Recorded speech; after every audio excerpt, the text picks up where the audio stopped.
What's going on, y'all? Gamers Goon here today with your Chicago Bears draft recap. The draft's done. It's Monday, obviously, so it's been done for about 2 days. Didn't have time yesterday to film a recap of the draft, and especially for my Bears. Busy day yesterday. Just sorting some stuff out, getting suits and stuff like that, prepared for job interviews. So it was a busy day yesterday, but today we are back on the grind here with the Chicago Bears. Recap, and you'll be seeing probably the NFL recap on Tuesday. We'll record that right after this, though. But the Bears, we had a good draft, man. We had a good draft. We're going to dive in a little bit about some of these guys. Obviously, we know the guys at the top. Caleb Williams is a Chicago Bears player. Get ready to rejoice, Chicago. This is our guy. This is our guy. I mean, I had a few haters on the last video about Caleb Williams, Rome Odunze coming into town. I don't want y'all to listen to them haters, man. I don't want you to listen to them. Trust the tape.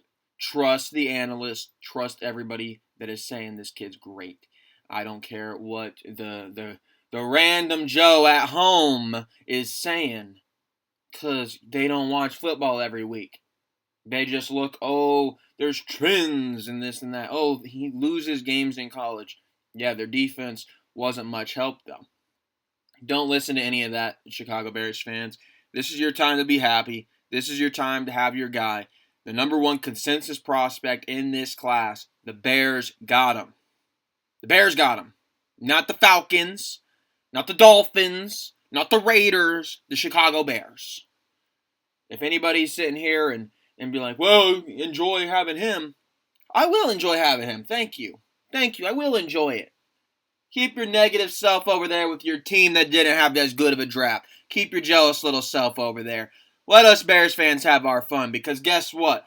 This draft was a home run for the Bears. They got their franchise quarterback right here in Caleb Williams. I'm excited to see what he does in Chicago. Set up for a lot of success next season, obviously, with all the offseason guys we brought in, the DeAndre Swift, the Keenan Allens, the Gerald Everetts. Those will be key pieces to having a very good season for Caleb Williams, potentially a Rookie of the Year season for him. Next, we got Rome Odunze.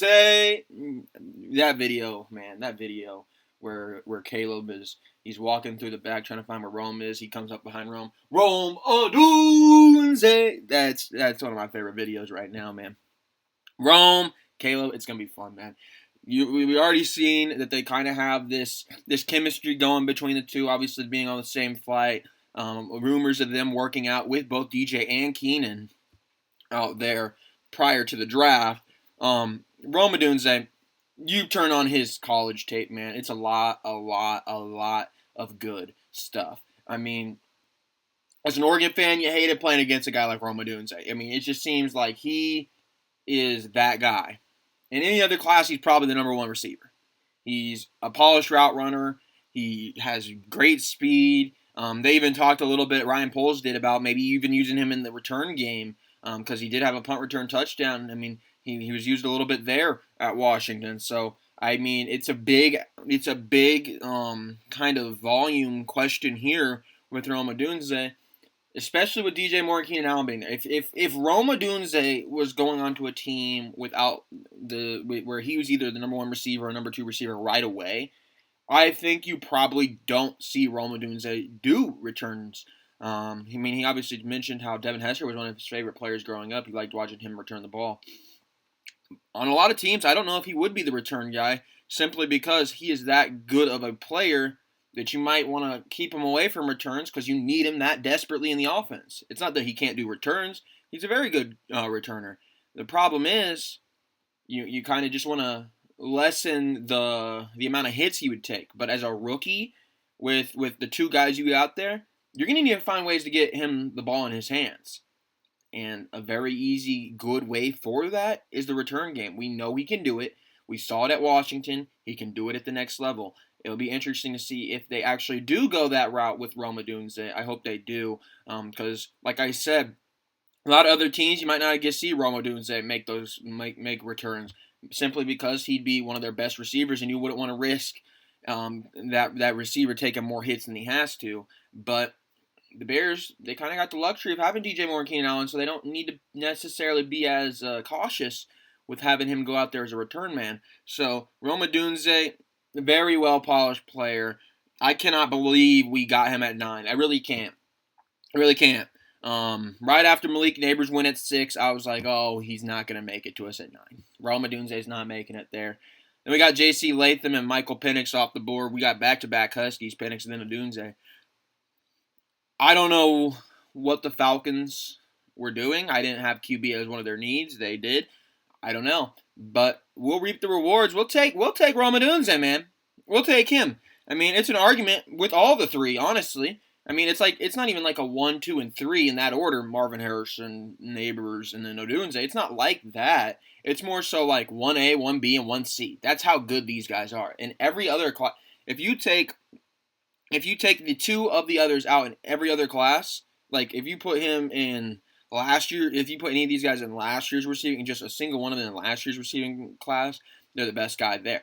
I mean, you can say that about a lot of years. Obviously, not like the Jamar Chase and Justin Jefferson years, but this is a very good class of receivers.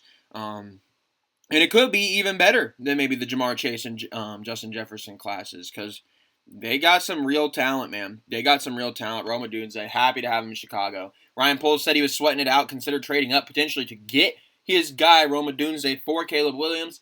He fell into their laps at number 9. We will take that every day of the week. Great value there. Welcome to Chicago, Caleb Williams and Rome Odunze. But now we get into day 2 where things got slightly interesting. I was kind of curious here at 75, I believe it was, whatever pick this was in the 3rd round for us. I thought maybe Braylon Trice was going to be an option. Braylon Trice went 1 pick before us. I would have been interested to see if he was on the board, what the Bears would have done. But I think this is also a really good pick. A kid that, I mean, the more they tell you about this kid, the more you love him. Karan Amagaji out of Yale. The more I hear about this kid, the more I love him. I mean, it shows that he was a Bears fan growing up, man. He was tweeting back in the days of Matt Nagy saying, "Fire Nagy! Oh, this offensive lineman sucks. Oh, this is terrible. This team needs to go a different direction." I think a guy like that has that much passion for the Chicago Bears with the talent he has, he ain't gonna be maybe it's a little bit of a reach. I mean, they were kind of talking about how, I mean, obviously he had some injury concerns last season. They said he could have gone as high as round 2. But there's a lot to like about Karan. He has a great wingspan. He's somebody that's going to come in and potentially compete with Braxton Jones right away. I do think Braxton Jones will ultimately be the starter, but this might be a replacement plan for Braxton Jones, or maybe even kick somebody inside eventually. I don't know. But Karan should come in. He should give a good fight. He's a guy that at Yale was pretty solid. They keep saying that this guy could have gone potentially in that 2nd round if he had a full season. Moves pretty well. Great athlete. Obviously out of Illinois, Hinsdale, Illinois. Glad to have him come home, realize his lifelong dream of being a Chicago Bear. Offensive line was one of those needs we had on our boards. We maybe would have liked to see an interior offensive lineman, but you don't know with these guys. I mean, like I said, you could kick somebody inside. Great athlete, somebody that could get the job done. I mean, he played right guard earlier in his career there, so maybe that's a move for him next season, or even in seasons following that one. I think Karan should fit in really well with the Bears. What I really like about him, man, is he already hates the Packers because he grew up a Bears fan. He already is. He's sitting there. He's keeping it real. He's keeping it real. I mean, this is a kid that, I mean, you look at him. He looks like an NFL player. Big guy, man. Big guy. Long arms.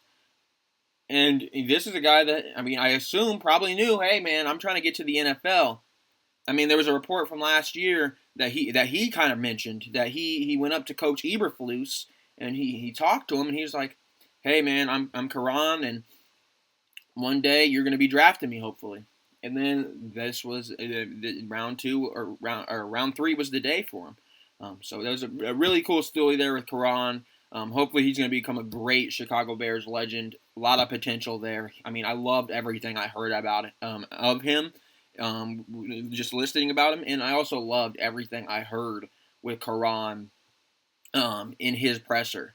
He had a presser, and he was talking about how maybe that injury held him back a little, but he's ready to come in. He's ready to work. He's ready to do all this. He's ready to block for Caleb Williams on the blind side, and he really mentioned that he thinks he could be the steal of the draft because he thinks he has the most potential out of everybody in this draft, and that's the kind of confidence I like to see there from Karan. Hopefully he comes in, does his thing. I mean, could easily be a 10, 15-year guy in Chicago, so it'd be nice to see him turn out to be special. Obviously, he'll be competing with Braxton Jones next season, but we'll see if he can not only compete with Braxton Jones, but if he can jump Braxton Jones, maybe force the Bears to make a trade with Braxton Jones, or maybe kick him inside. I really like Braxton Jones, so I kind of hope that he ends up getting kicked inside because I think that'd be kind of cool. But we'll see what happens. We'll see what happens there. I really like the pick though. Somebody that can maybe move around a little bit, has some high potential. Maybe not drafted as high because of that injury. So I do like that kind of pick right there. And then the fourth round, kind of shocking pick here. I'm not gonna lie, I was shocked. I was sitting there with Muhammad Kamara and also Austin Booker on the board at pick 122, I believe this was. And I was like, we gotta go edge rusher. And I hear the name Tory Taylor punter. I was like, oh wow. We are not addressing edge. But the Bears hearing about this kid, Tory Taylor, obviously he was the Iowa punter, big time punter. A lot of people said he was probably the best player on Iowa, Australian kid there. But it wasn't really a thing that was on my radar that we needed a punter. Trenton Gill to me wasn't a bad punter, but Tory Taylor is a significant upgrade. You got the best punter in the class, probably the best punter we've seen in a while. He probably can come in and be the best punter in the league. The problem is, we drafted all that offense. Tory Taylor already said it. Caleb Williams came out and he was like, "No, you're not going to be punting much here." I hope that's true. But I do like this because if Tory Taylor if they do need to call upon a punter, Tory Taylor's a guy you can rely on. Big time punter. Like I said, he had a 67-yard punt in the Iowa Bowl game. I mean, big time leg. Seems to always pin you deep. A lot of people said that was the best kid on Iowa. Hopefully he's not called upon much, but he could be a game changer. With how good his punts are. He'd pin you back deep and potentially let your defense make a play in the backfield, get a sack, do something like that. And maybe we'll be talking about Tory Taylor as a highlight play of the game. Do we want to call upon Tory Taylor much? No. But he's a guy that, if called upon, could be very valuable for the Bears, so I don't mind this pick. Wasn't really on my radar that we need to replace Trenton Gill, but Tory Taylor is definitely an upgrade. Will it work out? I hope so. Tory Taylor, you should win the job in camp, and we probably should not be talking about Trenton Gill much longer in the Chicago Bears world. So we'll move on from Trenton Gill because Tory Taylor's our guy there. Interesting pick there in the fourth round, going punter. Interesting pick. Not one that I hate, though. And then we got Austin Booker, the guy I would have took at 75 right after Braylon Trice went off the board. We get him all the way in the fifth round, pick 9.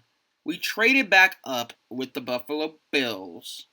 We gave them a fourth round pick next year, which I'm not mad at. We had multiple next year, and this is a guy I had a third round grade on. So you traded a fourth round for a guy that I thought should have went in the third round, and you got him in the fifth round. So a lot of rounds being played around here, but Austin Booker, I don't even know how he's still there. ESPN had him as the 83rd guy. I believe PFF had him as, once again, another top 100 guy. He's a guy that, he's at times dominated games at Kansas. I believe he had like 8 or 9 sacks last season. Very solid player that you're going to put on the opposite side of Montez Sweat. Very solid player. And that's kind of been the thing in this draft. You're not looking for somebody that's going to potentially come in and be a 10 to 15 sack guy. You're not trying to get that necessarily. You're trying to find a guy that can create some pressure opposite of Montez Sweat and maybe take a double team off of Montez Sweat and let Montez Sweat play cleanup, or maybe with so much attention on Montez Sweat, he can be the one playing cleanup, and I think Austin Booker fits that to a mold perfectly.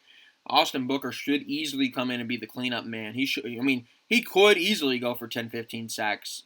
Maybe not year one, but in his career, I wouldn't be surprised if maybe he has a couple years where he's above 10 sacks. But you don't necessarily need him to come in and produce those kind of numbers. You just need him to come in and take a lot of pressure away from Montez Sweat. Because I assume Montez Sweat is still probably the guy getting all the sacks. But Austin Booker, somebody that we should definitely be watching out for, because I think he will be pretty solid for the Chicago Bears.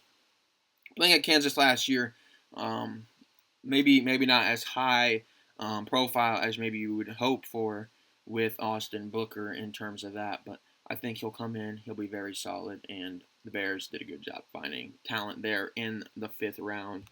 That they initially didn't even have a pick for. I don't mind trading up for a guy like that in Austin Booker. But with that being said, let's rate the Chicago Bears draft, why don't we? Let's rate it. Like I said, QB, receiver, we got the 2 pieces for our future. 10, 15 years down the line, we'll be talking about these 2 guys as the guys that potentially change the Chicago Bears franchise.